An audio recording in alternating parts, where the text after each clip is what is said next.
verdad que estoy un poco abrumado porque he visto la expectación que hay con esto y espero no decepcionarles. Lo que sí espero también es que cuando salgan ustedes de aquí, salgan con la intención de localizar textos y cosas y buscar sitios donde leer un poco más y profundizar, porque eso fue un poco lo que me pasó a mí. Nosotros iniciamos en el Círculo de Artesanos ya en el año 2007. Decidimos que había que divulgar esta efeméride que íbamos a cumplir dentro de muy poco. Ya estamos ahí, ya era en el 19, y empezamos a movernos, a hacer cosas, y desde entonces venimos intentando divulgar esto, ¿no?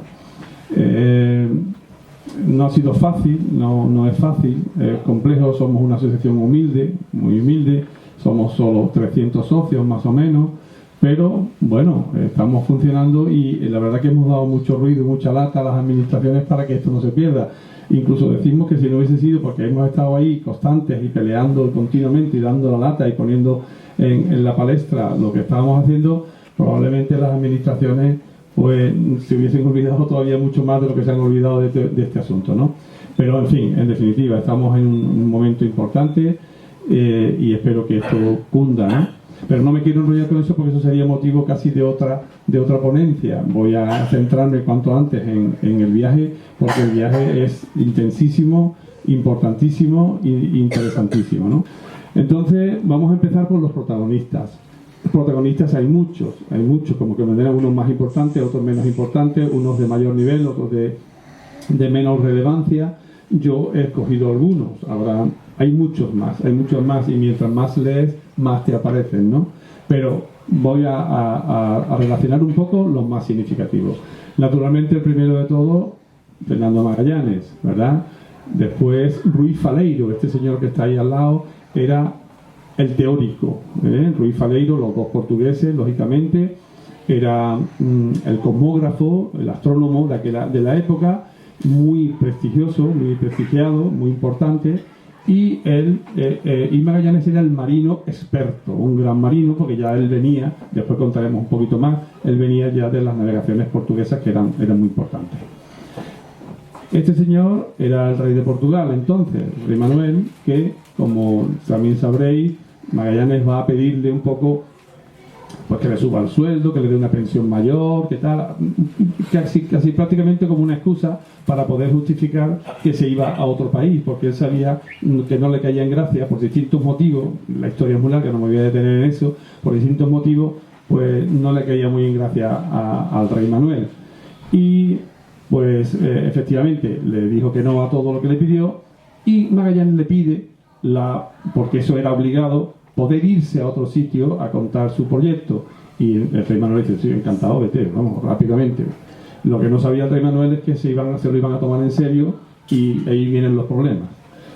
Lógicamente, este era otro protagonista, el rey Carlos. El rey Carlos, que estaba recién llegado, como aquel que dice, a España, que todavía era un chaval, y que, bueno, pero por eso era muy importante sus asesores. Este señor que aparece ahí es Rodríguez Fonseca. Este es un personaje interesantísimo, era para hacer un estudio sobre él precioso, porque yo no sé si es de los buenos o de los malos, o yo no sé, es un personaje rarísimo, pero muy importante aquí, porque era algo así como una especie de ministro del mar, de ministro de la navegación. Todo lo que se decidía en España sobre los viajes, las rutas marinas españolas, tenían que pasar y darle el permiso a Rodríguez Fonseca.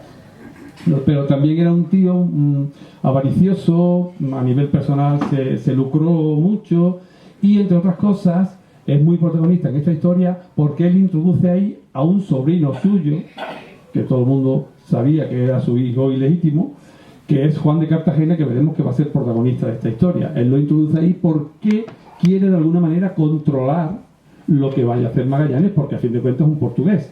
Y por lo tanto es un rival de España. No voy a decir enemigo porque eran familia, España y Portugal eran familia, pero sí que eran rivales muy duros en el tema del mar, eran los que se repartían el mundo. Este señor es Massimiliano Transilvano. Massimiliano Transilvano también va a ser importante por varias cosas. Primero, porque era otro asesor del emperador. Era austrohúngaro y venía ya con la corte de Maximiliano, el padre del rey Carlos. O sea, era una persona muy de confianza de nuestro emperador. Pero además, Maximiliano va a tener varias cosas por las que es importante en esta historia, y ustedes también saquen sus conclusiones. Primero, que va a escribir unos textos, él va a entrevistar a los que regresan, especialmente a los 3 que van a Valladolid después, al final de todo el viaje. Hay 3 personas que van a Valladolid a contarle todo esto al rey, y son Juan Sebastián Elcano, Hernando de Bustamante y Francisco Albo, y él los entrevista para que le cuenten qué ha pasado en todo el viaje, ¿no? Y él escribe un texto sobre eso. Es decir, no es un libro directo, porque no estuvo allí, pero es muy aproximado porque va directamente de la boca de los protagonistas. Por eso es importante. Pero también va a ser importante porque estaba casado con una sobrina de uno de los que pone el dinero para toda esta expedición. O sea que ahí también había tráfico, ¿no? Qué casualidad que había la familia, estaba todo el mundo ahí. Bueno, pues por eso también Maximiliano Transilvano. Este señor es Jacob Fugger. Jacob Fugger, ¿por qué fue importante? Porque este señor era prácticamente el que financiaba todos los reinos que de Europa. Era la banca de Europa, era este señor. Y tenía muchísimo dinero. Muchísimo dinero.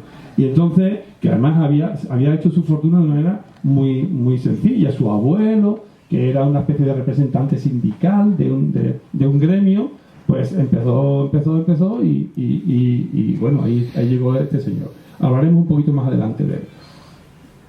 Cristóbal Haro, este es el personaje que digo que tenía relación con Maximiliano Transilvano, porque una hija de un hermano de Cristóbal Haro se casa con Maximiliano Transilvano. ¿Y quién era Cristóbal Haro? Cristóbal Haro era, vamos a decir así, el delegado de los Fugger en España. Por lo tanto, era el otro banquero, el banquero pero nacional, ¿vale? Bien. Por supuesto, Sevilla es otra protagonista. Sanlúcar, lógicamente. Aquí ha habido una enorme discusión durante algún tiempo entre Sevilla y Sanlúcar. Tengo que explicarlo también. ¿Por qué? Porque a ustedes a lo mejor les coge un poco más lejano. Nosotros pues, nos coge muy cerca y hemos tenido dificultades. Sevilla se disputa que llegaron a Sevilla y volvieron a Sevilla. Es verdad. Pero salen a la mar, salen al océano y salen con los capitanes. Yo después lo explicaré también y lo justificaré desde Sanlúcar y regresan a Sanlúcar.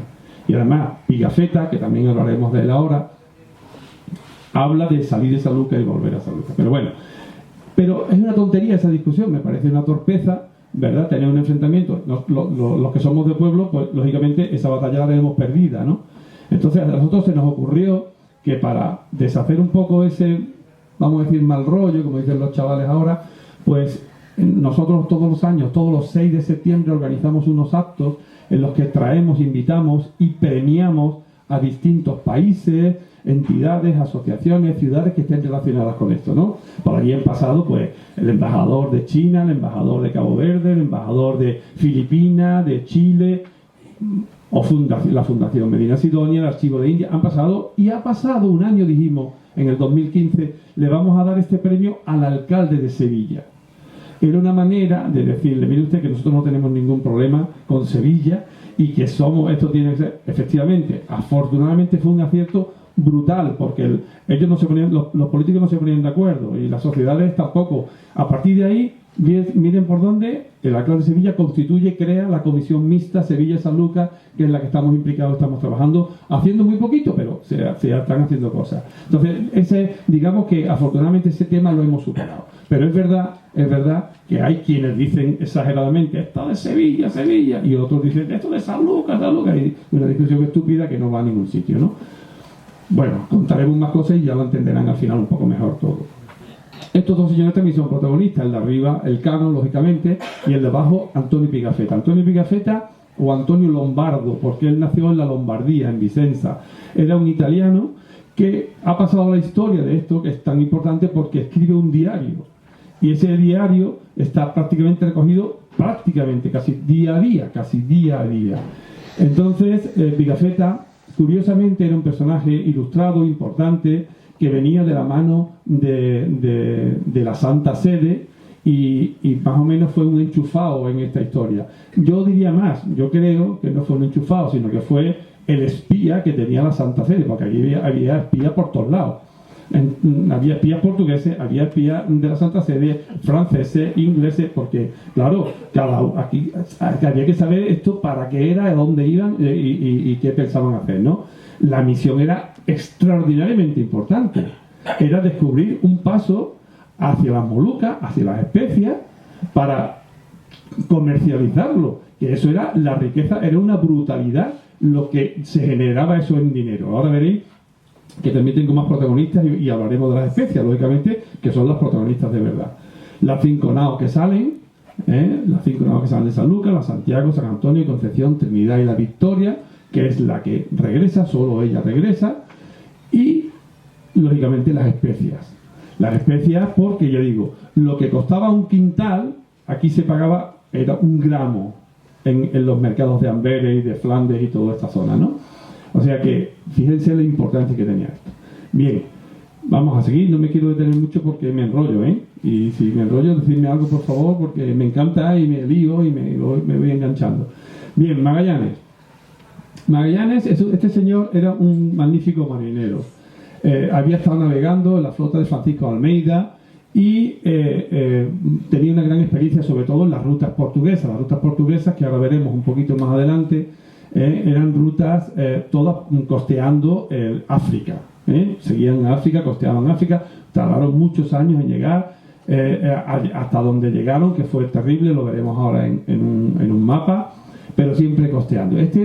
Llegó a ir a muy cerca de las Molucas, vamos a decir, vamos a llamarla a partir de ahora la ruta portuguesa, y la ruta española será la otra, ¿vale? Hacia el oriente será esta y hacia el occidente será la nuestra. Entonces, este señor, como veis, solicitaba eso que he contado un poco al principio, y el rey no le concede nada de eso. He pasado esto, veréis, le enseño esta foto, porque esta foto está en su casa. Aparentemente puede ser su casa, no estamos seguros, esta foto la he hecho yo personalmente, pero cuando preguntamos en Sabrosa que queríamos ver la casa de Magallanes, es una casa que está cerrada, como olvidada. ¿Por qué? Porque este personaje en realidad, hasta hace muy poco, ahora parece que le está dando su importancia, era un traidor de la patria portuguesa, porque se va con un rey extranjero y además con un rey rival, o sea, el máximo enemigo que podía tener desde el punto de vista marítimo, ¿no? Entonces, la casa está prácticamente, bueno, como ven ustedes ahí, pero no tiene nada. Últimamente sí, se le ha ido reconociendo la figura, y de hecho Pigafetta habla mucho más de Magallanes, le da mucha importancia que de Elcano. Es curioso, cuando muere Magallanes y Elcano se hace cargo de la expedición, Elcano no lo nombra ni una sola vez. O sea que algo tuvo que pasar. Y claro, esto es como el cronista de esta historia, es como los periodistas de hoy. Sabéis que hoy, según el periódico que leamos, tenemos que considerar la noticia un poquito o no. Entonces, ¿quién lo escribe? Pues aquí pasaba igual. Pasas o no la historia de bueno o de malo según te escriba yo. Y si imagínense ustedes hace 500 años, ¿cómo era eso? Si es hoy día, pues ya hace 500 años ya ves. Pero bueno, quería comentar eso porque era interesante. Entonces, este señor es Enrique el Navegante. Enrique el Navegante lo pongo ahí también porque todo esto es importante, todo esto suma a lo que quiero contar. Enrique el Navegante era un infante que navegó solamente una vez en su vida, ya ves, le llaman el Navegante. ¿Pero por qué le llaman el Navegante? Sí, porque fue capaz de reunir todos los mapas, los estudios, toda la navegación portuguesa se le debe a él. Él reunió a todos esos señores, los sentaba, decía esto, cuéntame esto, cómo es, cómo es aquello, de dónde viene este. Cada vez que una expedición venía con un mapa, eso era top secret. O sea, era una cosa terrible, eso estaba súper controlado. Y Enrique el Navegante fue capaz de hacer incluso una escuela de navegantes. Eso es lo que dice la escuela de Sagres, dicen todos los textos. Sin embargo, yo le pregunté hace recientemente a un profesor de la Universidad de Lisboa sobre este tema y dice que eso nunca existió. Bueno, pues algo así como la escuela de traductores de Toledo, ¿no? Lo que teníamos aquí en España, pues pudo ser una cosa así, no lo sé. Y este señor era Francisco Serrano. Francisco Serrano, ¿qué tiene también de importancia? Pues porque Francisco Serrano, junto con su hermano y junto con Magallanes, se conocían desde pequeño. Incluso en algún sitio he leído que eran hasta primos, se dice, pero esto es muy complicado de ver, porque fíjense, de Fernando de Magallanes podemos tener de la época hasta 5 Fernandos de Magallanes.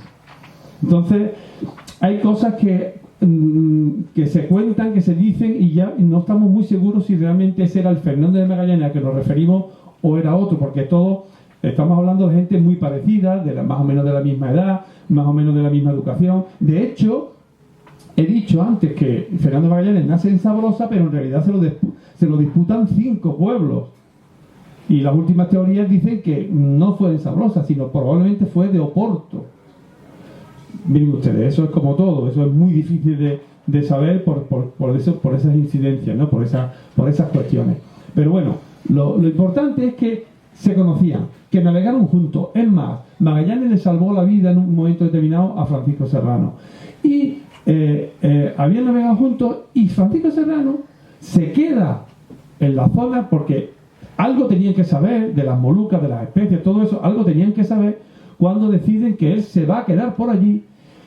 Se regresa a Portugal Fernando de Magallanes y se regresa para montar la expedición que monta. Se suponía que eso lo iba a montar, iba a dar la vuelta por el otro sitio, si Portugal no lo quería, y se iban a encontrar. Francisco Serrano se iba a encargar de preparar todo el tema, de hacer todas las compras, y que se iban a encontrar. Eso se suponía. Eso se suponía. Veremos si se encuentran o no. Bien. Fíjense lo importante que era todo el recorrido, toda la ruta portuguesa era todo esto. Todo esto. Entonces, pero ellos siempre costeaban. Digo este detalle porque verán porque es importante después, al final, cuando el Cano encuentra una ruta distinta. Bien. ¿Y ese señor quién es? Pues este chico es Enrique el Malayo, Enrique el Filipino, Enrique el Esclavo. No se llama Enrique porque yo me llamo Enrique, sino se llamaba Enrique muy probablemente en honor a Enrique el Navegante. Este es un chico que Magallanes, en una de sus subidas en Calcuta, por esta zona, pues tienen una batalla y tal, y lo secuestran, ¿no? Lo capturan a varios, y capturan a varias personas y tal, y capturan a este chico. Y él lo hace su siervo. Pero más que su siervo, era casi como un hijo, porque termina siendo su persona de confianza, todo. ¿Por qué es importante Enrique el Malayo, Enrique el Filipino, Enrique todo esto que he dicho, no? Pues veréis, porque incluso hay una teoría que dice que el primero que da la vuelta al mundo es él. Vamos a verlo. Bien. ¿Qué ocurre? ¿Cómo estaba la situación en aquella época? Bueno, que Portugal y España se dividían el mundo del mar. Y entonces recurren al Papa, que era entonces el que decidía todo esto, y dice, oye, mira, pues poneros de acuerdo, vamos a hacer una raya, y esa raya de aquí para acá para ti, de aquí para acá para ti. Más o menos, básicamente, así de sencillo era la cosa. La raya se discutió un montón de veces, la raya iba para acá, después un poquito más para allá, dependiendo de lo importante que estaba en ese momento el poder que tuviese Portugal o España. El caso que, bueno, por el Tratado de Tordesillas se decide que todas las rutas hacia el occidente serán rutas castellanas y las otras pues son rutas portuguesas. Y que nadie se meta en el sitio de nadie, porque si no esto va a ser un lío. Muy bien. Nunca se pondrían de acuerdo al final. Nunca se pondrían de acuerdo. Y después veréis que es curiosa la historia, porque cuando España consigue llegar a Molucas tal, y todo aquello encima termina vendiendo, al final se lo vende a Portugal. O sea que dices tú, madre mía, qué cosas, ¿no? Pero bueno. Entonces, por ese tratado se decide Magallanes, cuando ya se viene al Imperio Español, a España, que tiene que navegar hacia Occidente para no infringir el acuerdo de Tordesillas, el Tratado de Tordesillas. Entonces, en octubre ya llega a Sevilla y se casa con Beatriz Barbosa. Beatriz Barbosa era hijo de Diego Barbosa, que era alcaide del Alcázar de Sevilla. Ya se conocían porque era de origen portugués, ya se conocían. Todo esto, evidentemente, no pudo ser una casualidad. Llegó al poco tiempo, se casa, él coge la dote, con esa dote puede pagar una serie de cosas. Eso no era casualidad, eso estaba todo más o menos ya comentado y trabajado. Y se empieza a preparar la flota. ¿Qué ocurre? Álvaro da Costa. Álvaro da Costa era el embajador portugués en España. Y llega a decir matar al pájaro en su nido, es decir, que está viendo que esto va en serio, que está viendo que Magallanes ha conseguido el dinero, que Magallanes ha conseguido los barcos, que hay que matar, incluso fijaros, están a punto de matarlo, intentan matarlo. Lo que pasa que, bueno, pues como todo, pues tenía sus espías Magallanes y sus cosas, ¿no? Sebastián Álvarez era el cónsul portugués, que prácticamente era el sicario que tenía Portugal allí, y estaba viviendo en Sevilla, ¿verdad? Procurando que esa flota no se habituallara, no saliera. Entonces le ponía una cantidad de impedimentos increíbles, de todas las maneras. No había marineros, o no había transporte, o no había un montón de problemas para que se aburriera y se fuera, ¿no? Y incluso el tumulto de las banderas, ¿qué fue aquello? Pues aquello fue una especie de tontería, pero que él aprovechó muy bien, Sebastián Álvarez, para ensalzar a toda la gente de la ciudad de Sevilla que se volvieron en contra del portugués, de Magallanes. Y era simplemente que habían quedado en colocar las banderas en los barcos, cada una en su sitio, ustedes saben mejor que yo de todas esas cosas, y coloca la bandera de Castilla, no las puede colocar porque resulta que no la han terminado. No la han terminado, la estaban cosiendo, yo qué sé, pero no la habían terminado. El caso es que lo mismo, bueno, veis colocando las demás. Y entre ellas coloca, en la Trinidad, en la que él era el capitán, coloca su bandera, la bandera de Magallanes, ¿verdad? Pero claro, se parecía mucho a la portuguesa. ¿Qué hace Sebastián Álvarez? Pues decir, ven, han puesto bandera portuguesa en España. Claro, el lío, la gente de allí se monta un tipitoste terrible y tiene que acudir el alcalde, la casa de contratación y apaciguar aquello como más o menos se puede, ¿no? Y Cristóbal Haro termina poniendo, ¿os acordáis de Cristóbal Haro, no? Aquel señor que era el financiero, ¿no? El financiero. Pues termina poniendo los 2 millones de maravedíes que faltaban, pero fue el más listo de todos, porque solamente puso 2 millones y después se fue el que llegó los beneficios. Esto pasa como hoy igual en España, ¿no? Lo hace la empresa privada y si tiene pérdida lo pagamos entre todos y si no, pues...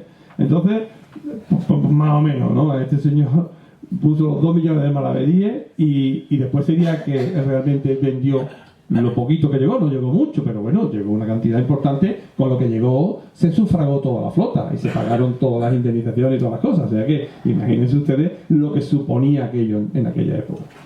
Bien, efectivamente el 10 de agosto sale la expedición de Sevilla, entonces, por eso decía al principio, ¿verdad? Sale de Sevilla, sale de Sanlúcar, sí, sale de Sevilla, se ha habituallado en Sevilla. Ahora, también hay que decir una cosa, los barcos no estaban en Sevilla, los barcos estaban en Cádiz, por ejemplo. Lo que pasa es que de Cádiz se llevan allí, se arreglan, se preparan un poco y en Sevilla se habituallan y hasta que dice esto Pigafetta en su libro, y lo he puesto textual porque es bonito, ¿no? Algunos días después, el capitán general y los capitanes de los otros navíos vinieron de Sevilla a Sanlúcar en chalupas y permanecimos allí varios días, mientras se acabó de aprovisionar la escuadra. Todas las mañanas se saltaba a tierra para oír misa en la iglesia de Nuestra Señora de Barrameda. Y antes de partir, el capitán ordenó que toda la tripulación se confesara. Prohibió además, para mayor respeto, que embarcase en la escuadra ninguna mujer.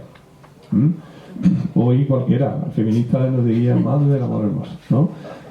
Pero bueno, efectivamente. Pero fíjense, estuvieron en Sanlúcar 41 días. Es normal que salga una expedición y estén en Sanlúcar, en la primera etapa se lleven 41 días. Eso no es normal. Si se van a llevar 41 días en cada etapa que hagan, pues ya ves tú, entonces si no tardan 3 años.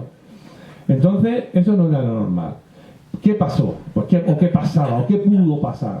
Pues pudo pasar, por un lado, ya hemos visto que el habituallaje fue muy complicado. No lo dejaban, le ponían impedimentos. Es más, fijaros, en muchos casos, y no solamente en la expedición de Magallanes y Elcano, sino en todas las expediciones, se metían la comida por la mañana y por la noche desaparecía. O la cambiaban. Hay una anécdota muy bonita en una de las expediciones, creo que es una expedición, de Nicolás de Obando, que sale de Sanlúcar, en la que llevan caballos de pura raza árabe, los meten y cuando están en alta mar se dan cuenta que le han metido mulos. Se lo han cambiado. O sea que imagínense que además los caballos navegaban, iban cogidos por aquí, por la panza, colgados. ¿Bien? Iban colgados, de vez en cuando los bajaban para que pudiesen poner, pero iban por aquí colgados. Entonces, es que era tanta la picaresca que había en aquel sitio, y mi pueblo sigue siendo muy picaresco, lo reconozco. Allí la gente se busca la vida de una manera increíble. Claro, yo creo que tienes un fondo histórico de 500 años, ¿no? Seguramente. Pero claro, 41 días en Sanlúcar es una etapa, no pudo ser una etapa. Además, fíjense una cosa importante, por eso está en la discusión Sevilla-Sanlúcar. Yo le dije al almirante de la flota, que también lo invitamos a Sanlúcar, porque él discutía y me decía que salieron de Sevilla. Y yo decía, almirante, yo no quiero discutir esas cosas porque no me parece. Además era mi invitado, no le voy a, encima le voy a reñir, ¿no? Entonces, pero le dije, pero vamos a ver, ¿qué expedición puede salir a navegar sin los capitanes a bordo? Porque ahí dice Pigafetta, días después vinieron los capitanes en chalupa, es decir, que salieron de Sevilla el 10 de agosto, pero no iban los capitanes. Por lo tanto, una expedición que se precie no puede salir sin los capitanes. Ahí se cayó el almirante, ¿eh? Ya dijo, bueno, y no dijo nada más, ¿no? Pero efectivamente, eso demuestra, pero vuelvo a decir lo mismo, esto es una discusión torpe, por lo tanto, está superada, ¿no? Pero bien, entonces, están en Sanlúcar todo ese tiempo, les obligaban a ir a misa, como veis, en Sanlúcar terminan de vituallarse los barcos, se preparan los barcos, terminan, porque entre otras cosas, ahí está recogido en el archivo de India lo que se compra, todo está perfectamente detallado, es precioso leer eso, porque la cantidad de cosas que llegan, cosas curiosísimas, y todas las naves terminan de hacerse. Además, una cosa, era más barato comprar en un pueblo que comprar en la capital. Eso ocurre hoy día. Hoy día ocurre que un café en Sevilla te cuesta 1,30 y en mi pueblo te cuesta 1 euro. Pues lo mismo, pues el vino, hasta una vaca que compran, pues le sale más barata comprar allí, lógicamente, ¿no? Bien, se terminan las naves y vamos a ver la tripulación. Fíjense, esto es interesantísimo también. La tripulación, dice Stefan Zweig, iban españoles, negros, vascos, portugueses, alemanes, ingleses, chipriotas, corfuenses e italianos. Era una barbaridad de todas las procedencias posibles del mundo nuestro, ¿no? De nuestro mundo europeo, ¿no? Los números no coinciden. A ver si alguien se ha interesado una vez por esto, lee una cantidad de números, otra cantidad de otros números. Los números son distintos según los autores y según muchas cuestiones, muchas consideraciones, ¿no? Lo más normal es que si se cuentan los que se embarcan en Canarias, porque la etapa que hacen en Tenerife también embarca, son 265. Pero yo cuando hablo de esto, yo siempre digo, mira, aproximadamente en cada barco iban 50 personas. 5 por 5, 25, 250 tuvieron que ir más o menos, ¿eh? Pero todos esos números fluctúan, ¿vale? La casa de contratación no admitía a más de 5 portugueses. No dejaban a más de 5 portugueses, por la razón obvia esta de la rivalidad. Pero no fue así, porque Magallanes recurre al rey para decirle, mi majestad, no encuentro gente que se quiera enrolar, necesito poner aquí a portugueses que son expertos. Y entonces empieza a meter portugueses. Pero es curioso porque en las listas de los navegantes que aparecen en la casa de contratación, que están en el archivo de India, te pone, por ejemplo, fulano de tal, hijo de tal y de cual, no sé cuánto, que va a percibir tanto dinero, todo eso está muy bien recogido. Tal. Y después pone, a este no porque es portugués. Y lo echan, o sea, y además pone, y pedirle el dinero a fulano que le hemos dado dinero a él, ¿no? O sea que, cuidado, y este que no cobre y le han dado un dinero por adelantado, ¿no? Pues, efectivamente, descubren a muchos que se cambiaban los nombres, porque, claro, no había los medios que hay hoy para identificarnos a todos, ¿no? Bueno, en definitiva, por eso el número tampoco es tan importante. Hombre, el número, la consideración de un número de 250 que ya es considerable, ¿no? Pero entre 237, 235, 239, 242, todos esos números los he encontrado yo. Por lo tanto, se quedó un poco con la media, ¿no?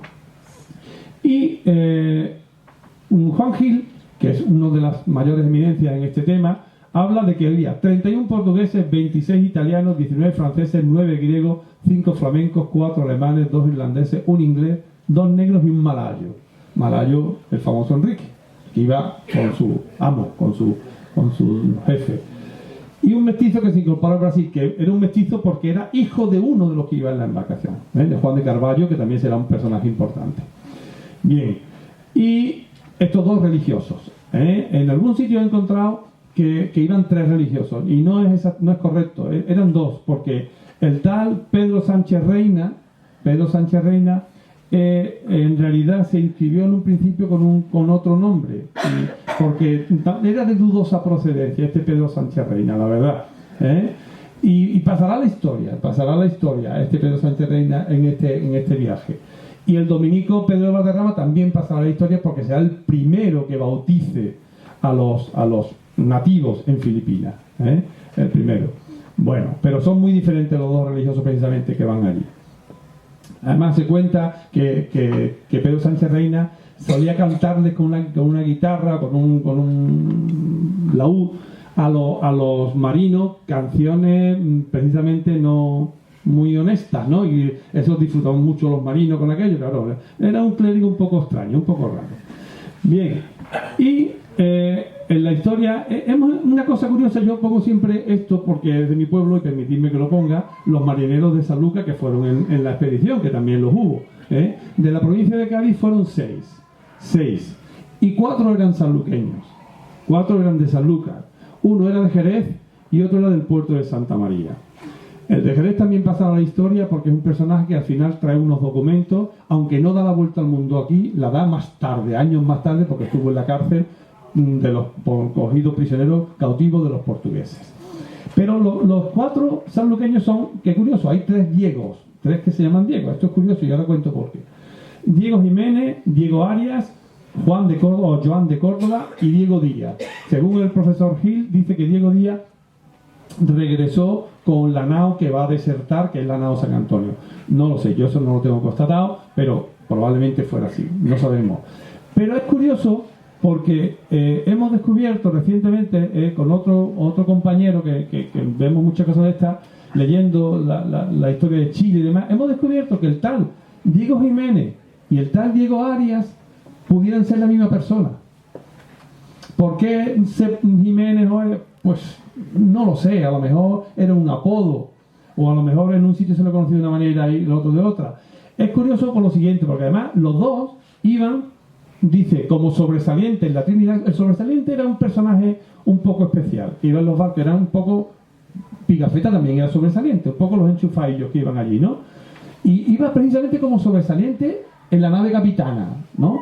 Y Diego Arias como criado de Magallanes, o sea que es algo parecido, ya de por sí es algo parecido, pero es que hemos descubierto que los nombres de sus padres son los mismos nombres.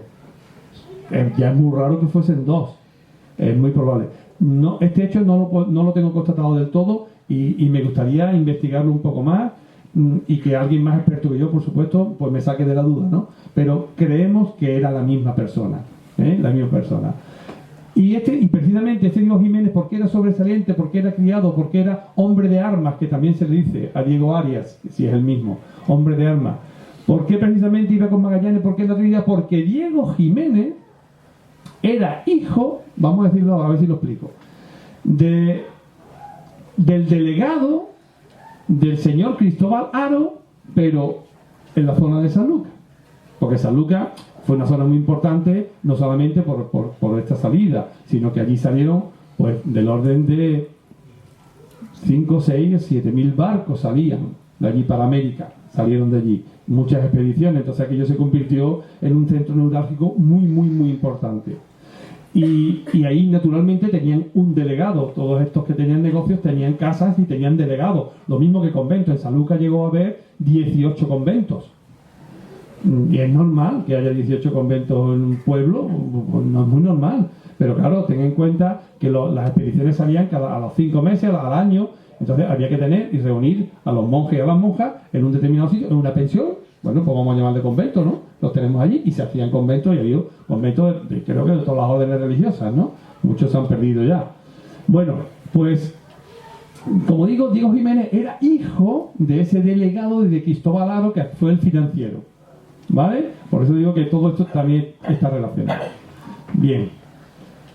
Sigamos un poco. Este es el señor Fugger y esta es la camarilla. Yo le pongo esta foto, este grabado me gusta mucho porque le llama así, le llama la camarilla de Fonseca. Acordaros que he hablado de Rodríguez Fonseca, que fue un personaje muy importante.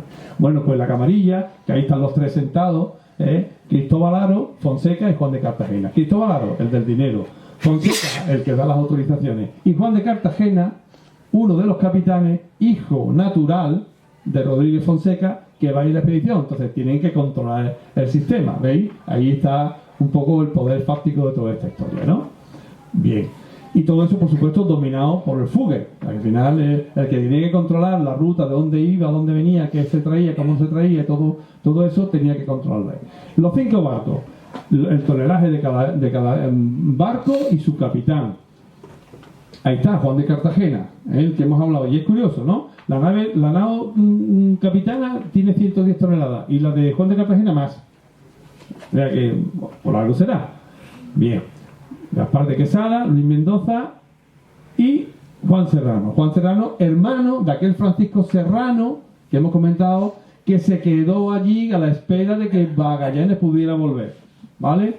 Bien. Entonces, el único portugués que va con Magallanes es Juan Serrano, los otros son castellanos. Y además, los otros no eran expertos marinos, no tenían ni idea, porque eso solía hacerse así. Se solían nombrar capitán general o capitán de la flota o capitán de un barco a un personaje de la nobleza. Pues, ¿por qué? Pues, no sé, pues para controlar el sistema probablemente, controlar todo aquello, ¿no? Pero después tenían que buscarse a los pilotos, los maestros y los contramaestres, que eran realmente los que llevaban la embarcación y los que se curraban aquello. El capitán era el señorito y los otros eran los currantes. Juan de Cartagena, la primera vez que viaja en su vida es aquí. O sea que fíjense ustedes, ¿no? Pero ¿para qué sale? Pues, entre otras cosas, intentaban, eso es lo que se sospechaba y se creía, intentaban pues dar un golpe de mano y quedarse con la expedición. Es decir, no te preocupes, Rodríguez Fonseca además tiene una cosa curiosa. Él se había opuesto a la expedición de Colón y se había equivocado. Porque, fijaros, va y descubre América, aunque él se murió sin saber lo que había descubierto, ¿no? Entonces, cuando llega esta expedición, él apuesta por Magallanes, como diciendo, no quiero meter la pata otra vez. Apuesta por Magallanes, pero siempre controlado por él. Desde el punto de vista económico, desde el punto de vista político, desde todos los puntos de vista, Rodríguez Fonseca tenía que controlar el asunto. Y por eso coloca ahí a su hijo, a su hijo. Bien, vamos a seguir. El 20 de septiembre, como veis, 41 días después del 10 de agosto, ese que hemos dicho, salen de San Lucas. Esta es una imagen aproximada de lo que pudo ser San Lucas de la época. Y salen hacia algo absolutamente que no podían esperar, si lo que se iban a encontrar era realmente los estudios que llevaban hechos de Ruiz de Faleiro. Pero Ruiz de Faleiro era un personaje también muy raro. Discutía por todo, era un tío caprichoso, estaba medio loco. Es más, según dicen, se volvió loco al final, ¿no? Y entonces había que quitárselo de en medio de alguna manera. Y se lo quitan de en medio diciéndole, bueno, pues tú no vayas, no te preocupes, porque él se enfada con Magallanes, termina peleado con Magallanes, y dice, no te preocupes, que te vamos a nombrar a ti capitán general de otra flota que va a salir. Entonces, con esa excusa, se lo quitan de en medio, pero había que quitárselo de en medio, porque ya no lo quería nadie, no lo querían ni los portugueses, ni los castellanos, ni nadie lo quería, ¿eh? Bien, este es resumidamente el viaje que hacen, ¿no? Vamos a ver un poquito más con detalle, pero lo he puesto para que vean ustedes la ruta que siguen, ¿no? Aquí muere Magallanes. Que mucha gente me decía, hay un señor, un productor de una película que van a hacer sobre esto, o por lo menos que iban a hacer, yo ya no sé cómo va eso, pero me decían, verás cuando la gente se entere, cuando los extranjeros se enteren, decía que Magallanes murió, que no dio la vuelta al mundo, porque es verdad que hay una sensación de que Magallanes fue el héroe final de todo esto, y no fue así, Lo que pasa es que se ha difundido mejor la imagen de Magallanes que la imagen del Cano. Bueno, esta es en general eso. ¿Qué ocurre? Venga, vamos al itinerario rapidito. Van por las Canarias. Cuando llegan a Canarias se encuentran con el primer problema. El suegro de Magallanes le manda una embarcación diciéndole, cuidado, que te van a traicionar, que los castellanos quieren quitarte de en medio, que además han salido naves portuguesas detrás tuya. Total, que claro, ahí le viene la primera. ¿Y qué hace Magallanes? Pues tiene que tomar varias decisiones. Una de ellas es quitar a Juan de Cartagena de capitán. Lo destituye porque ya en alta mar él es el que manda absolutamente, ¿vale? Y hace justo lo contrario que pensaba hacer Juan de Cartagena, Bien, lo quita y pone a Antonio de Coca, que tampoco le funciona, que era el factor de la casa, y nombra a Álvaro Mezquita, que era portugués. O sea, fíjense como Magallanes ya ha puesto un nombre suyo, ¿vale? Ha eliminado a esos dos, el Henao, San Antonio. Llegan a Brasil, en Brasil hay una ejecución. ¿Por qué hay una ejecución? Porque en el camino del Atlántico, bueno, el camino del Atlántico es muy raro y por eso ya se empiezan a cabrear, vamos a decir así, permítanme la expresión, los otros capitanes, porque él no le da cuenta a nadie y cogen un camino que no era normal. Claro, ¿por qué lo hacen? ¿Por qué lo hace Magallanes? Porque quiere, primero, evitar el seguimiento que le hacen los portugueses y segundo, confundir a los otros capitanes para que dependan absolutamente de él. Y coge una ruta diferente. Pero en el camino ya en el Atlántico hacia Brasil descubren un caso de sodomía y hay un piloto, precisamente además era un piloto siciliano, se llama Antón Salomón, que lo descubren con un grumete y se dan cuenta, lo cogen y lo ejecutan, a él lo ejecutan y al grumete le perdonan la vida, le ponen castigos forzados, pero no lo mata. Ahí viene ya. Todo esto lo digo porque son problemas que se le van añadiendo a Magallanes. Son problemas que se van destituir a los capitanes, tiene que tomar una decisión de ejecutar a una persona. Es decir, eso complica las cosas. Bien, llega la primera decepción.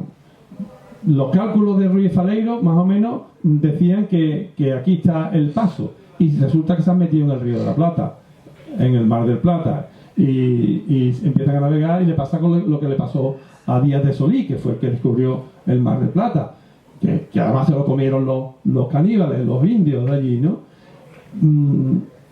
Pues nada, tienen que salir del Mar del Plata, tienen que salir corriendo para afuera y ahora viene el problema, porque ahora de alguna manera esto manifiesta o pone de manifiesto que Magallanes empieza a perder los cálculos que tenía y todo lo que traía de Ruiz de Faleiro, pues ellos no eran tan correctos. Por lo tanto, ya empiezan a dudar de él, ahora sí que empiezan a dudar. Entonces, imagínense el cóctel que se está formando. Es un cóctel muy peligroso. Y sobre todo ustedes que sois marinos, en un barco metidos allí, 50 tíos que se ve como comían, como dormían, bueno, imagínense, ¿no? Bien. Por fin, el 31 de marzo entran en la bahía de San Julián porque siguen hacia el sur. Ellos se querían volver, ya había muchos problemas, se querían volver porque en Brasil habían estado de maravilla. En Brasil habían triunfado. Habían comido comida fresca, fruta, verdura, se habían acostado con todas las indias que querían, cambiaban a una india, a la mujer la cambiaban por una carta de la baraja. O sea, una cosa, imagínense, pues los tíos que cambiar. Había algunos que bajaban de los barcos y tardaban 3 días en volver. Hasta el punto que decían que cuando bajéis, cuando les daban instrucciones para bajar, tenéis que volver por la noche, y al que no vuelva desertó. Claro, porque habían visto que en Brasil, ¿qué ocurre? Y empiezan en la Patagonia, el frío, los problemas, todo esto, no sabemos a dónde vamos, y con lo bien que se está en Brasil, ¿no? Pues esto es un problema gordo que se me está aquí montando. Bien. En la Patagonia se encuentran con los patagones, los patagoeros, los pies grandes. Se llaman así porque dicen que eran gigantes, ¿no? Eran gigantes. Bueno, probablemente a lo mejor eran, como yo, un 80, un 85 como mucho. Lo que pasa es que los españoles eran muy bajitos de aquella época. Unos 50, unos 55, con esos cascos, con esas cosas, pues todavía más chiquititos, ¿no? O sea pero ellos dicen los gigantes, ¿no? La aventura con los gigantes es muy bonita, hacían unos bailes curiosos en medio de la playa, y bueno, capturan a algunos. Es curioso porque a 2 lo capturan y le empiezan a llenar de cosas en las manos, le ponen cosas en las manos para que se las lleven de regalo, y entre ellas le ponen unos grilletes. Y cuando intentan salir, y otros billetes en los pies, los pobres, y los capturan. Pues una pena, ¿no? Pero bueno, se mueren a los que capturan a 3, se escapa uno, y los 2 mueren también. Mueren, entre otras cosas, porque se contagian de las enfermedades europeas, que ellos no eran inmunes a eso, ¿no? Bien, y pasan ese tiempo en lo que llaman Tierra de Fuego, ¿no? Esa zona, ya sabéis que se llama Tierra de Fuego, porque ellos dicen que de noche veían fogatas y de día, cuando iban a buscar a ver dónde estaban los nativos, no los encontraban. Me cachis la madre, pero si están ahí. A la noche siguiente otra vez fogatas, y cuando llegamos a la mañana siguiente a buscar los sitios, no estaban. Entonces le ponen Tierra de Fuego. Bien. Y el día siguiente, el 1 de abril, es la sublevación. Es decir, ya, como habéis visto, se ha montado todo este cóctel terrible de todas estas cosas y no pueden aguantar más y se sublevan. Se sublevan y ocurre esto.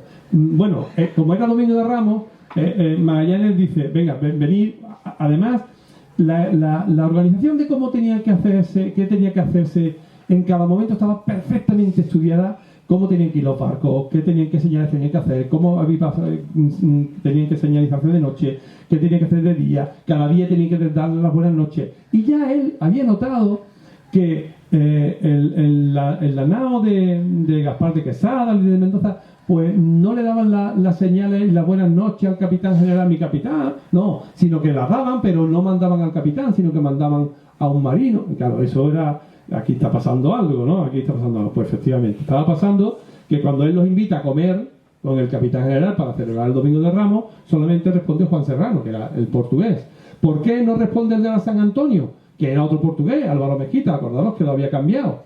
Pues porque estos señores van y lo secuestran, cogen Juan de Cartagena y Antonio Coca, que conocían muy bien la nao San Antonio, porque esto que habían estado allí siempre, hacen prisionero a Álvaro Mezquita y curiosamente nombran capitán de la San Antonio a Juan Sebastián Elcano, que era otro de los sublevados, lógicamente, lo nombran capitán.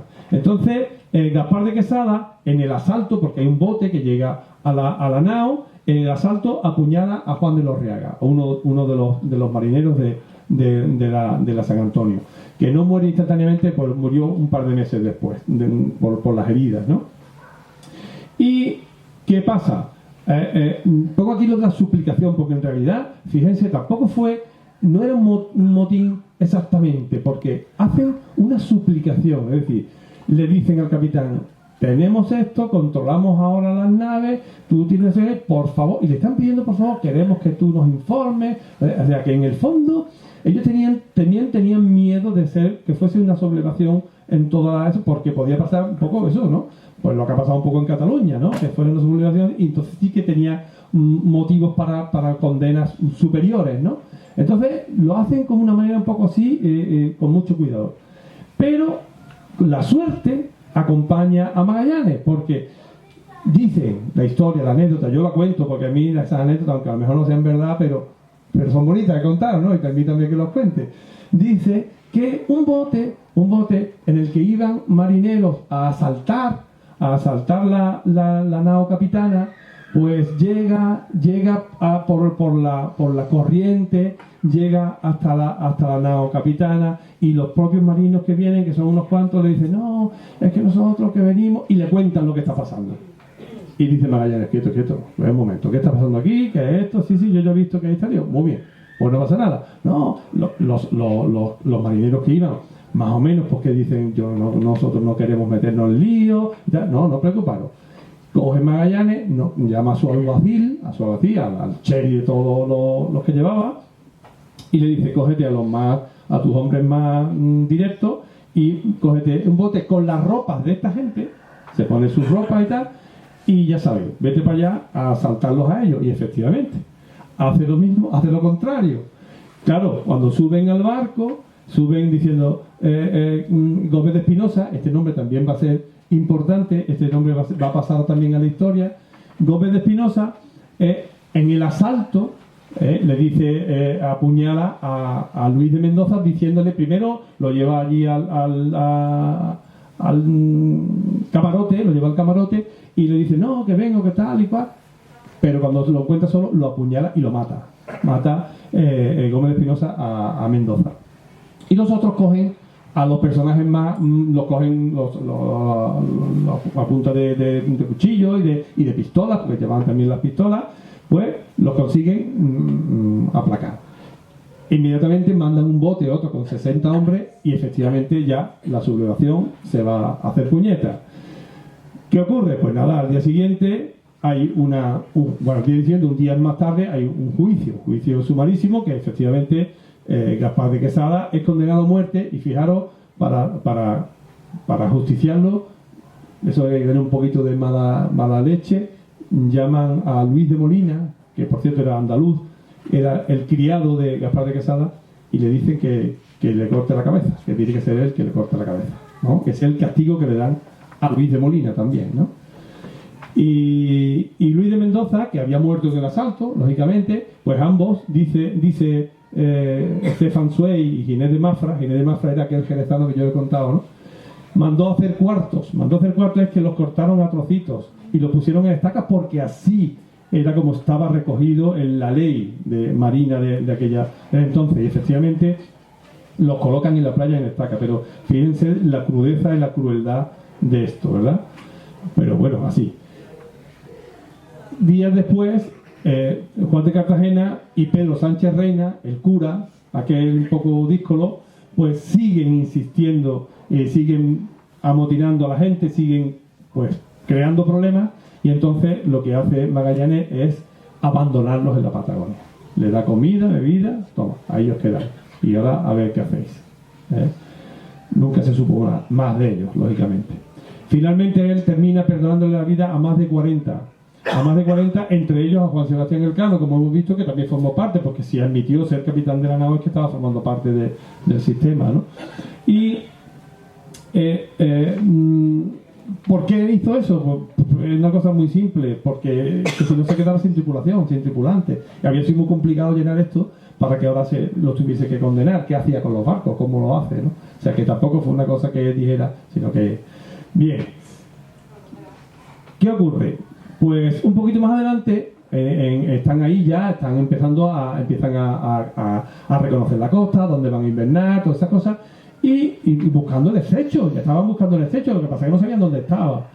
La nao Santiago encalla cerca de la costa, no muere nadie, dice que solamente murió un nativo, un negro le llaman, normalmente le llaman negro y podría ser de muchas, pero un negro es el único que muere. ¿Por qué? Porque era muy cerca de la costa y ellos pudieron llegar a la costa. Pero ¿qué ocurrió?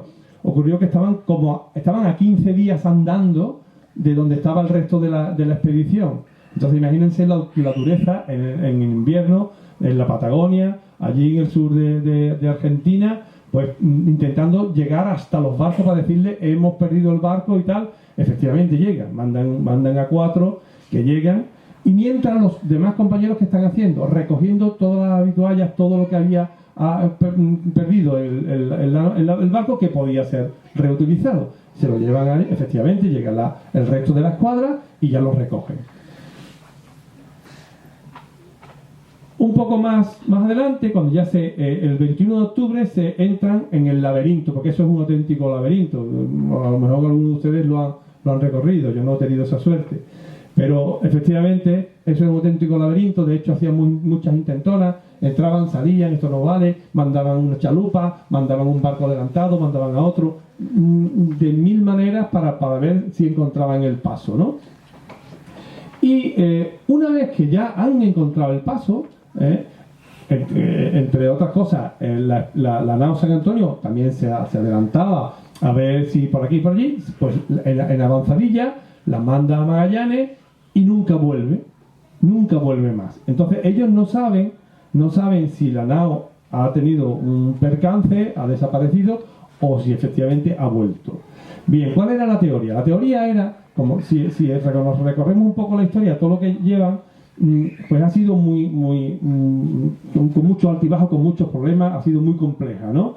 Y Esteban Gómez, que era portugués, por cierto, fíjense que insisto, en la nao San Antonio estaba Álvaro Mezquita, que era ese portugués también de confianza de Magallanes, pero Esteban Gómez, siendo portugués, le da un asalto de mando y se queda con la nao y regresa a España. La teoría de Esteban Gómez era la siguiente: hemos descubierto el sitio, como lo hemos descubierto, y no estamos en condiciones porque estamos pasando muchas penurias, vamos a volver a España, contamos dónde está y ahora regresamos en condiciones con los barcos, ya sabemos dónde tenemos que ir. Eso, y además recogemos a los 2 que han dejado Magallanes ahí, y porque no vamos a dejarlos que se mueran. Efectivamente vuelven, los buscan, no los encuentran y regresan a España y llegan en mayo del año siguiente.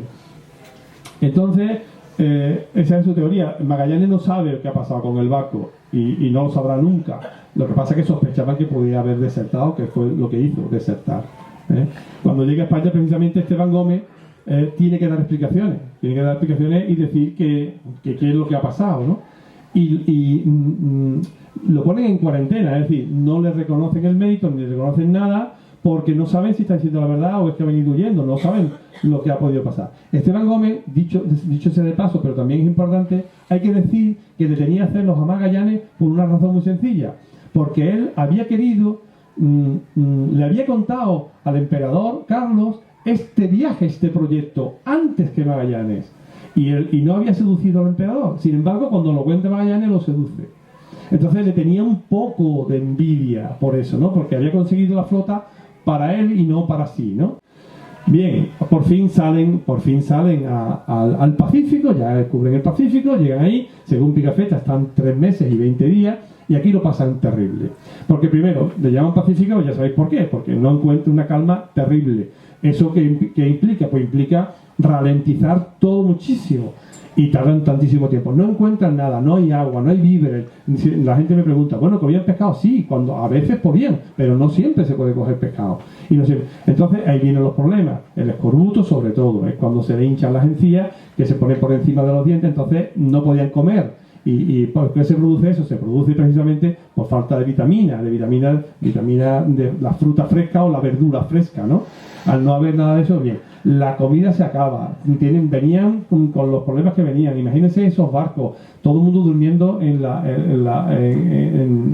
el barco a la vez allí y comiendo. Bueno, pues hay unos problemas tremendos, ¿no? Mueren muchos en ese trayecto.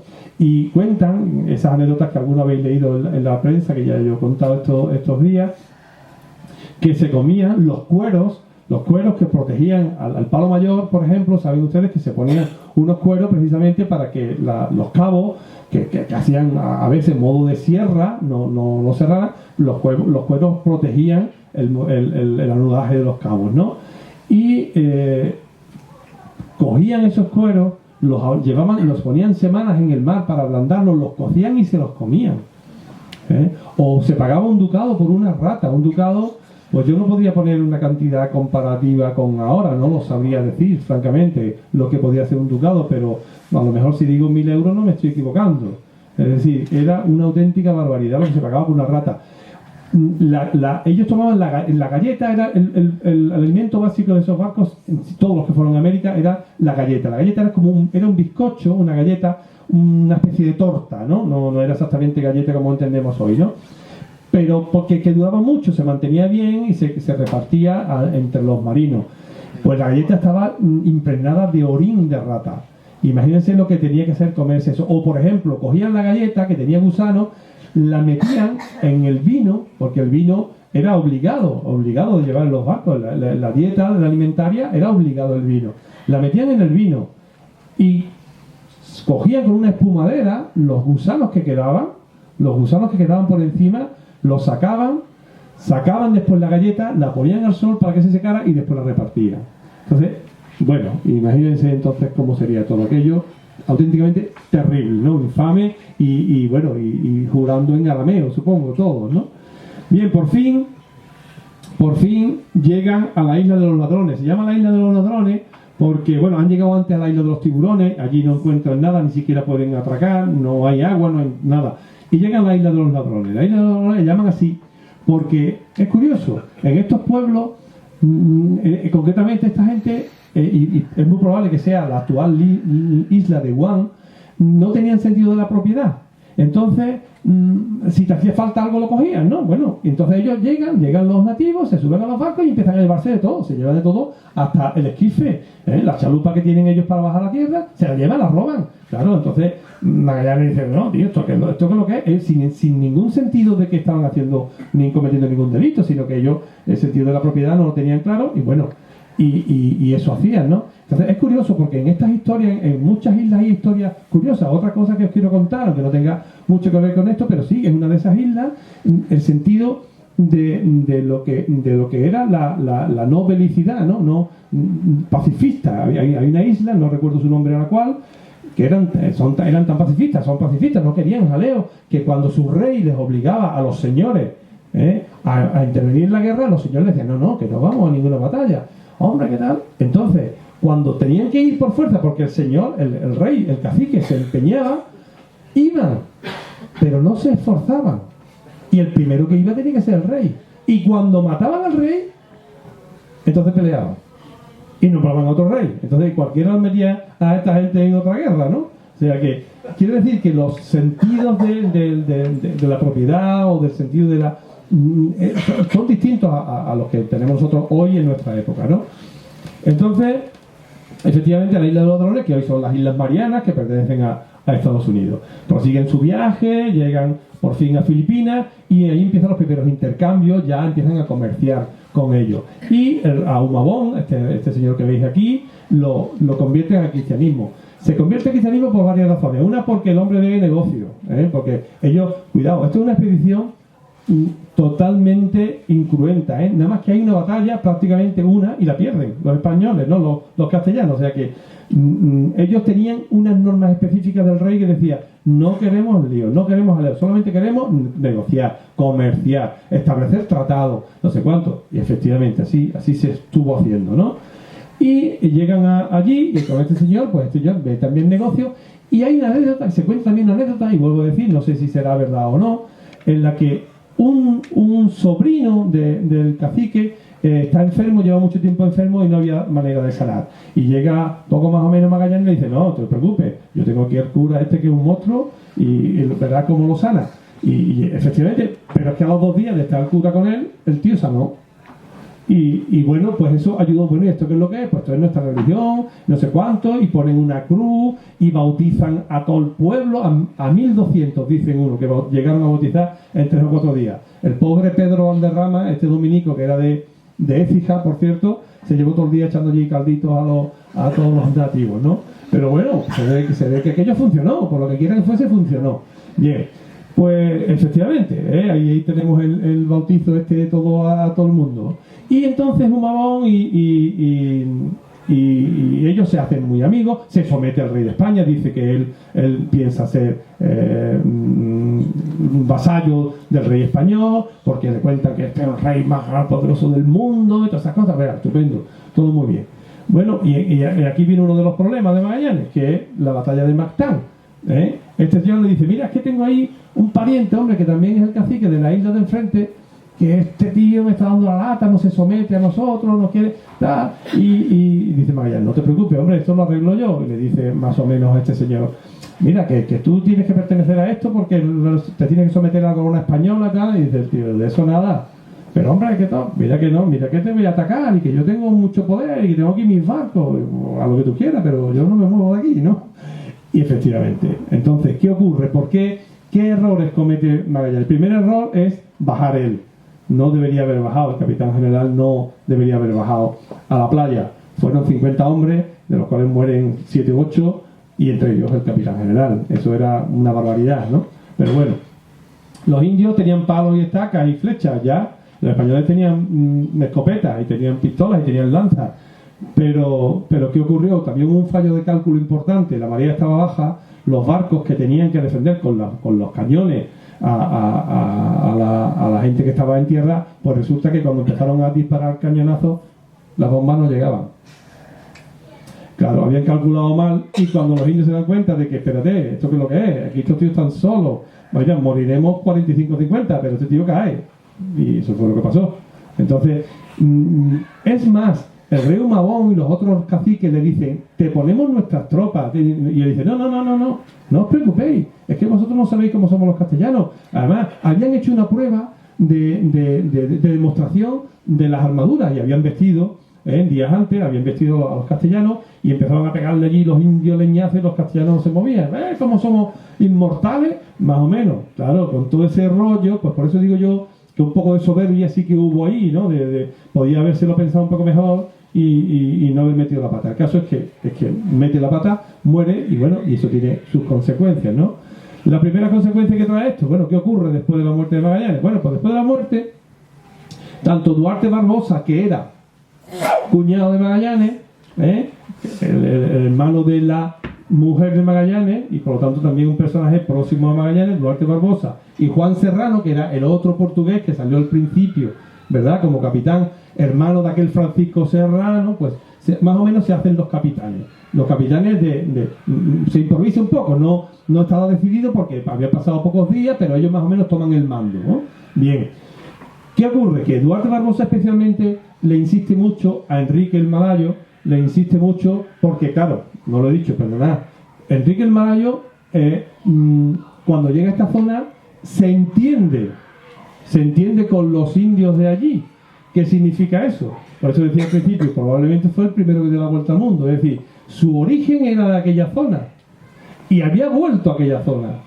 Por lo tanto, si es así, el primero que dio la vuelta al mundo fue Enrique el Malayo. ¿Vale? Bien, entonces él era el traductor, hacía de traductor y se entendía con los nativos. Y entonces Duarte Barbosa le apremia porque, bueno, ha caído, está herido, pero no herido de gravedad, pero está metido en una absoluta depresión. ¿Por qué está en una absoluta depresión este chico? Pues muy sencillo, porque él sabía que en el testamento de Magallanes se decía que cuando Magallanes muriera, él iba a dejar libertad a Enrique y le daba una herencia y una serie de cosas, o sea, porque realmente no era su esclavo, sino era, como dije al principio, casi como un hijo. Y le reconocía muchas cosas. Y le dice, Duarte Barbosa le dice, poca mamá, mira, tú no hagas caso, que a ti no te vamos a dar nada. O sea que, claro, este hombre, entre que se ve con una depresión, mira, toda mi vida esperando esto, y ahora resulta que no me voy a llevar nada, ¿no? Pues lo pasa muy mal, y el Duarte Barbosa y el Juan Serrano incluso le ofenden, le pegan, le riñen, total. ¿Qué ocurre?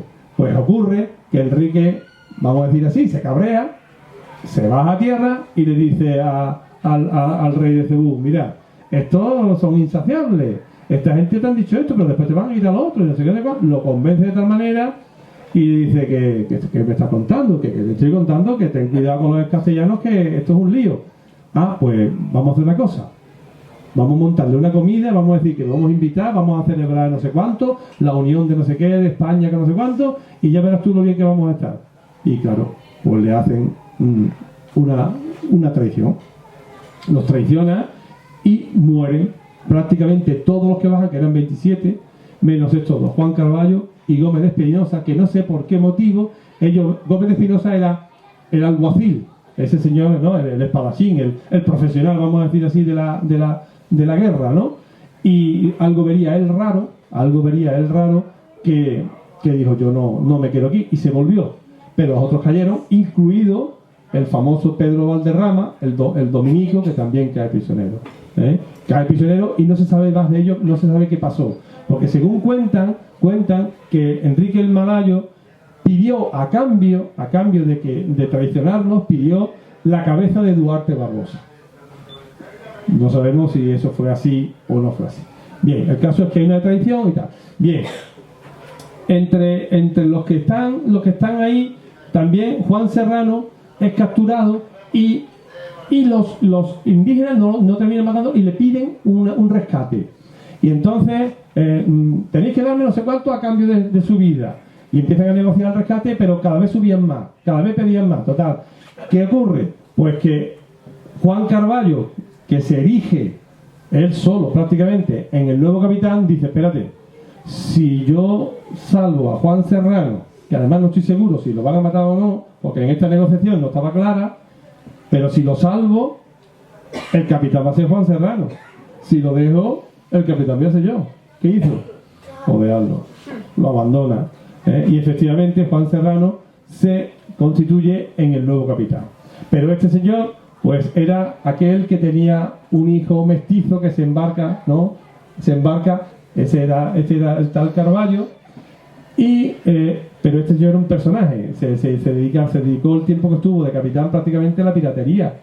Y secuestraba a los hijos de los jefes, pedía rescates a cambio, se quedaba con el dinero, cuando eso todo iba perfectamente registrado y tal.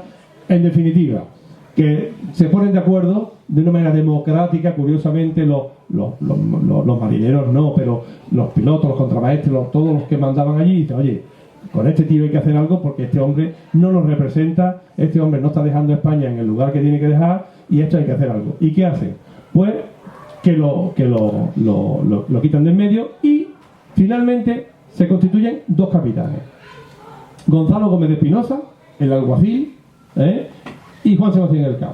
¿Vale? Bien. ¿Qué pasa? Vamos a hablar muy poquito del Cano, muy rapidito del Cano. El Cano era un marino muy prestigioso también, que también tiene su historia oscura. La historia oscura del Cano es una pena, pero es así. Él compró un barco que lo puso a disposición de la corona española en las guerras de Sicilia. Y resulta que, como España no le pagó lo que había prometido, porque sabéis que entonces no había armadas como hoy, sino que las armadas se constituían con gente que tenía barcos, se apoyaban, se les daba un dinero y ya está, ¿no? Entonces, como no pudo pagar, se metió en muchas deudas, tuvo que vender el barco. Y vendió el barco a los saboyanos, que eran enemigos de la corona, y eso, en tiempos de guerra, pues era un delito brutal. Y entonces estuvo perseguido por la justicia, por eso es uno de los motivos por los que el Cano se embarca. Pero el Cano era un magnífico navegante, de familia de navegantes, un personaje curioso, no se sabe si borrachín o un genio, de todo un poco. Parece ser que era de familia distinguida, de familia de notarios, gente conocida en la zona, que después, ya digo, con lo que él va a hacer después en esta ruta que termina volviendo a España, tiene que pasar necesariamente a la historia, ¿no? El Cano, además, cuando llega a España, le pide al rey varias concesiones que no le concede ninguna prácticamente al pobre, nada más que le da el título ese de primus circundidis me, el primero que me rodeaste, ¿no? Le da ese título, pero con todas las cosas que le pide prácticamente no le concede casi nada. Le pide ser capitán general de una flota, no se la concede. Miembro de la Orden de Santiago, tampoco se la concede. Le concede 500 ducados de oro al año y nunca se los pagó. O sea que nunca. Y bueno, hubo un pleito de años, un pleito primero de sus hijos, que el Cano tuvo 2 hijos de 2 mujeres distintas, pero tuvo 2 hijos. Y sus hijos intentaron pedir a la corona, efectivamente, lo que hasta había prometido. No, su madre siguió el litigio con la corona y tampoco lo consiguió. O sea que nunca lo consiguió este pobre hombre. Bien, pues efectivamente, él después va a visitar, cuando llegue a España, va a visitar al rey para contarle lo que ha pasado, porque además se lo pide, ¿no? Y el rey reconoce la labor y el valor que ha tenido el Cano. De hecho, años más tarde, él le pide ir de capitán general de una flota y no se lo concede a Loaiza, García de Loaiza, por lo que he dicho también al principio, porque casi siempre los capitanes generales eran nobles, eran señores nobles. Pero es curioso porque el Cano va de capitán de la Santi Espíritu de una de las naves y muere en el camino. El Cano muere en el camino, pero justamente días antes murió Loaiza. Y una vez muerto se sacan las cartas que van lacradas para saber quién es el sucesor, y el sucesor era Juan Sebastián Elcano. Entonces el hombre, yo pongo ahí entre 5 y 7 días porque he leído los 2 textos, no sé si son 5 o 7 días. Durante esos 5 o 7 días fue capitán general de una flota, aunque ya se estaba muriendo cuando estaba haciendo testamento. La historia de esa también es muy interesante porque en esa expedición en la que muere el Cano va un tal Andrés de Urdaneta. Y si los marinos conoceréis que a Urdaneta se le debe el famoso tornaviaje, es decir, él encontró el camino de vuelta desde Asia hacia México, hacia América, que eso lo habían intentado cientos de personas, pero solamente Urdaneta fue capaz de hacerlo. Bueno, pero eso es otra historia, no quiero enrollarme por ahí, ¿veis? Ese es Urdaneta. Bien, sigo. Eso es. ¿Qué ocurre? ¿En dónde estamos? Estamos en que ahora son muy pocos hombres, los que habían muerto, los que habían estado en la batalla, tal, quedan 115 hombres y 3 barcos. No pueden manejar los 3 barcos, deciden quemar la que está en peor estado, que es la Concepción. Queman la Concepción y se quedan con la Trinidad y la Victoria. Están en Tidores, allí cargan de todo, se portan con ellos fantásticamente, firman acuerdos de paz, de negociación, de comercialización. Allí entendían muy bien de eso porque los comerciantes chinos ya habían bajado por allí y conocían eso. Ven por primera vez el árbol del clavo, se asombran de lo que era el árbol. Total, que se preparan perfectamente, compran todo aquello, todo muy ordenado y van a salir. Y cuando van a salir, la Trinidad, tan cargada que va, hace aguas. ¿Qué ocurre? Pues que el propio rey de Tidores le dice: no te preocupes, quédate aquí, esto se prepara, se arregla, y manda incluso pone a más de 200, dice la historia, a más de 200 trabajadores de suyo a disposición de la nave, ¿no? Y efectivamente es curioso porque dice, como anécdota también curiosa, como curiosidad, dice que los buzos suyos bajaban a ver dónde tenían las vías de agua, el barco, el casco, ¿no? Y entonces eran nativos, que naturalmente bajaban a pulmón, y buscando las vías de agua, dice que con sus cabellos se acercaban al barco para ver por dónde los cabellos se podían mover para encontrar el filo, el sitio donde podían estar esas vías, porque no lo sabían. Fijaros, hasta esas cosas curiosas, ¿no? Se sabe. Y efectivamente, se tienen que quedar, tienen que decidir que esto no puede ser, que no sigue, la Trinidad no sigue, y que pueden, y todo esto siempre que pueden venir los portugueses, siempre que pueden venir los portugueses, ¿no? Entonces, efectivamente, pues deciden que uno se vaya, siga el camino que estaba previsto, que es el Cano con la Victoria, y la Trinidad se queda para arreglarse, y después tiene que coger el camino contrario, es decir, volver sobre sus pasos. ¿Por qué? Porque querían garantizarse que uno de los dos barcos llegara a España. Querían garantizarse que llegase con toda la mercancía que habían conseguido lo que habían conseguido. Bien, no es el caso de la Trinidad, porque cae en manos de los portugueses, caen prisioneros y bueno, pues regresan a España, efectivamente, no por sus pasos, sino con los portugueses, con Antonio Brito, regresan con sus pasos por el Índico, y son prisioneros en Lisboa durante varios años, y hasta el año 1527 no los dejan en libertad. Bueno, ¿qué hace el Cano? El Cano pues coge su camino, se viene, y una cosa curiosa, que también es importante decir, Antonio Pigafetta, que como he dicho no nombra el Cano para nada, desde este momento ya no lo nombra, sigue haciendo su diario, pero no lo nombra, para nada. Pero es curioso, va con el Cano en la Victoria. Probablemente es porque sabía que era un magnífico marinero, un magnífico capitán, probablemente, ¿no? Porque si él había estado siempre en la Trinidad, si él había sido sobresaliente de la Trinidad, y la Trinidad se ha quedado en Tidore, ¿por qué va con el Cano? Pues probablemente porque sabía que iba a llegar, que el Cano iba a llegar como fuera, es decir, reconocería las cualidades de ese yo, aunque no lo dijera porque era enemigo suyo, porque se había sublevado a Magallanes y él no lo entendía, simplemente por eso, a lo mejor. El caso es que, bueno, este es el camino que hace la ruta que coge el Cano, que como ustedes ven es considerablemente distinto al que hacían las rutas portuguesas, precisamente para evitarlo, ¿verdad?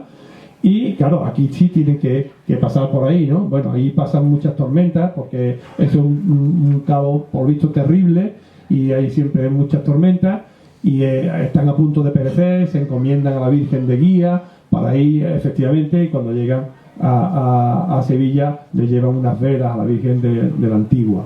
Bueno, pasan por todos estos sitios y por fin llegan a Cabo Verde, ya están en Cabo Verde, y el 9 de julio llegan a Cabo Verde, y entonces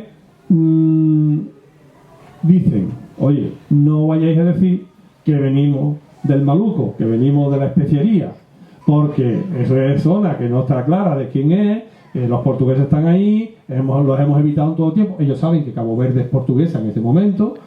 No, vale, entonces que venimos de América, hemos tenido un problema, tenemos que arreglar el velamen, tenemos que tal, vale, y no tenemos comida, bueno, porque pasan casi lo que pasaron en el Pacífico, lo vuelven a pasar ahora, porque aunque iban muy cargados, llevaban toda la comida, por ejemplo, llevaban un montón de carne, pero se les puso mala, se les pudrió, porque no tenían sal para mantenerla, y no sabían que con algunas especies podían haber mantenido alguna carne, todavía no sabían eso. Bien, el caso es que llegan a Cabo Verde y efectivamente dicen, nada, tardan un par de días en bajar a tierra, te lo piensan un poco, llegan a tierra y cogen alimentos, se alimentan y se traen cosas a cambio de sus productos y demás. ¿Qué ocurre? Que una de las veces ellos ven un movimiento raro, había bajado una embarcación con 12 hombres y ven movimientos raros en la costa, en tierra, como que, claro, sospechan que los habían descubierto. ¿Por qué lo descubren? Hay varias teorías. ¿Por qué lo descubren? Uno dice porque hubo uno que se chivó, que era un chivato de los portugueses. Bueno, otros dicen porque es que compraron comida con especias y ahí se delataron. Yo creo que sí compraron cosas, pero no comida, sino que quisieron comprar esclavos.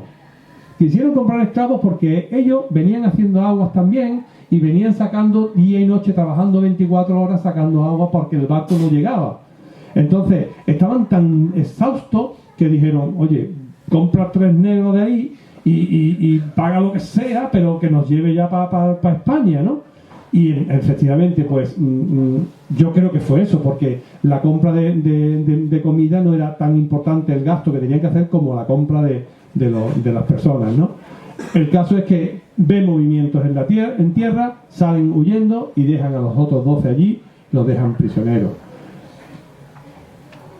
Dice Pigafetta, gracias a la providencia entramos el sábado 6 de septiembre. Bueno, lo he dicho que aquí en Cabo Verde es cuando descubren que han ganado un día. Dando siempre la vuelta en el mismo sentido. Dice Pigafetta, yo no me puedo haber equivocado. Hoy tiene que ser jueves porque yo no me he equivocado. Yo todos los días he ido notando esto. Y me están diciendo aquí no, que no es así.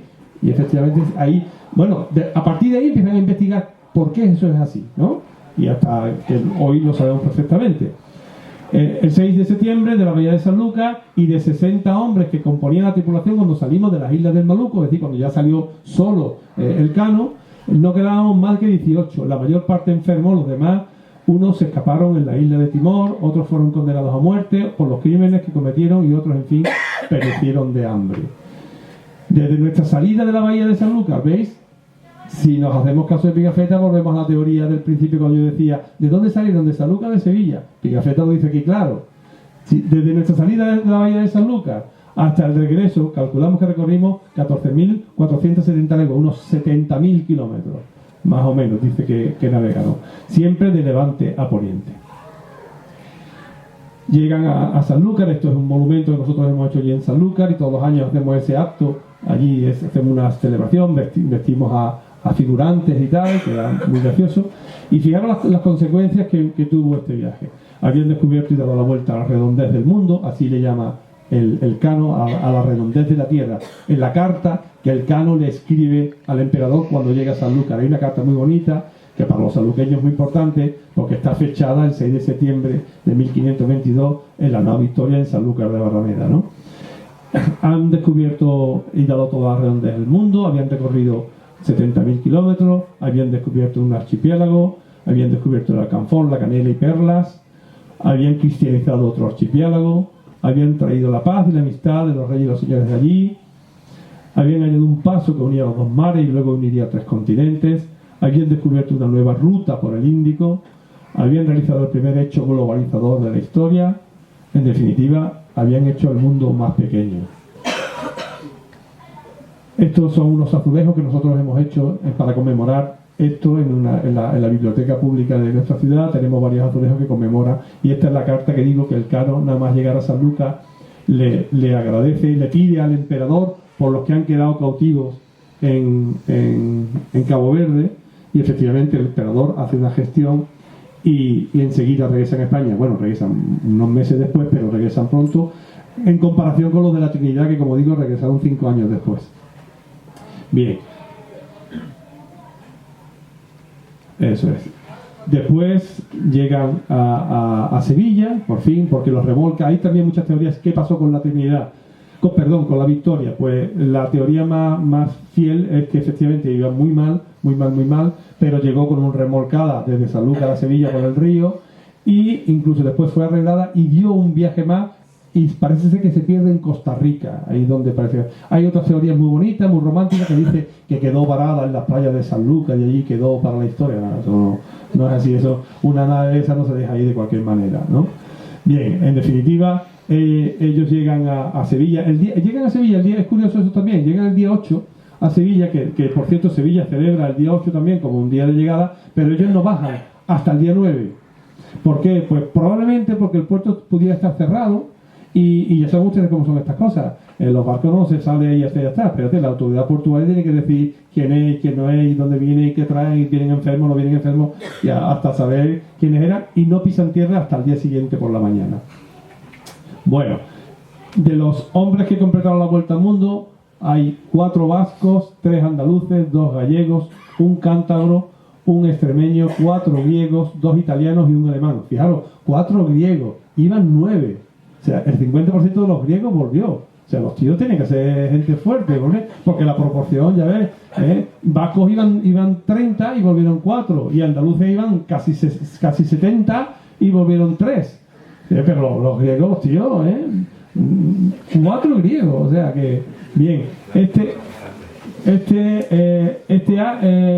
estos 2 italianos, perdón, de Génova y de Vicenza, que era Pigafetta, y un alemán. Esa es una placa en la que ponen sus nombres, que también nosotros la tenemos puesta allí en nuestro pueblo.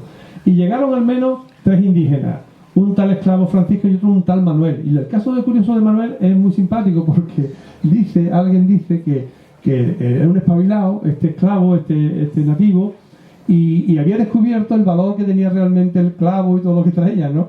Y entonces el tío se hizo un experto, y cuando los castellanos se dieron cuenta que era un experto y el negocio que tenía, no lo dejaron volver nunca a su tierra.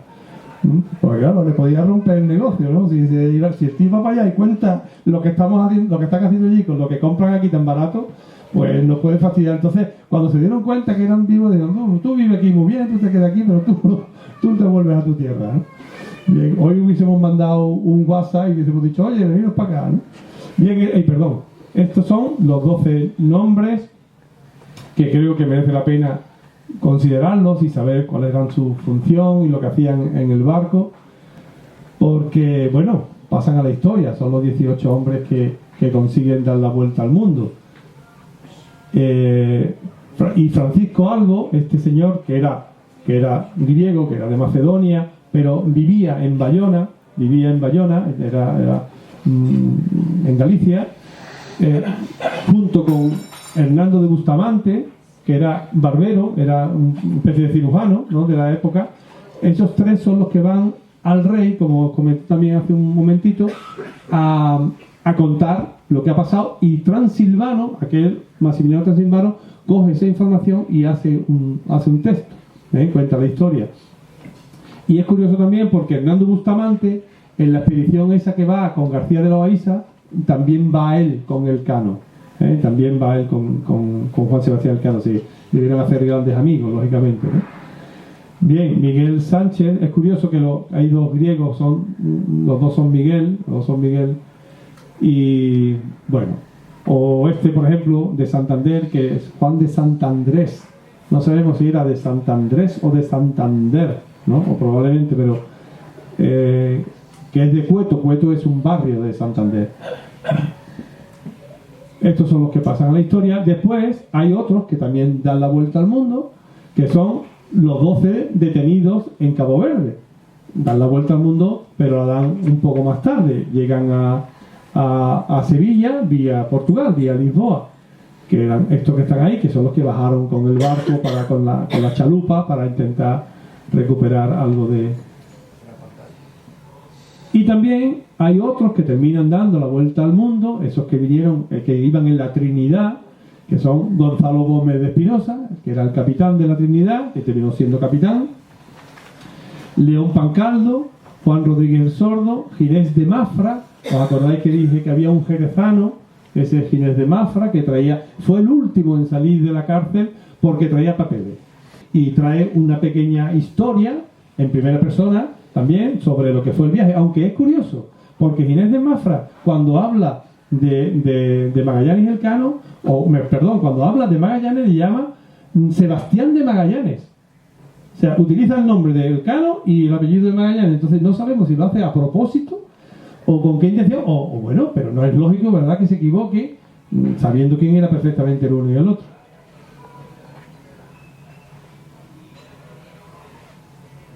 Y muchas gracias por su atención. Perdonad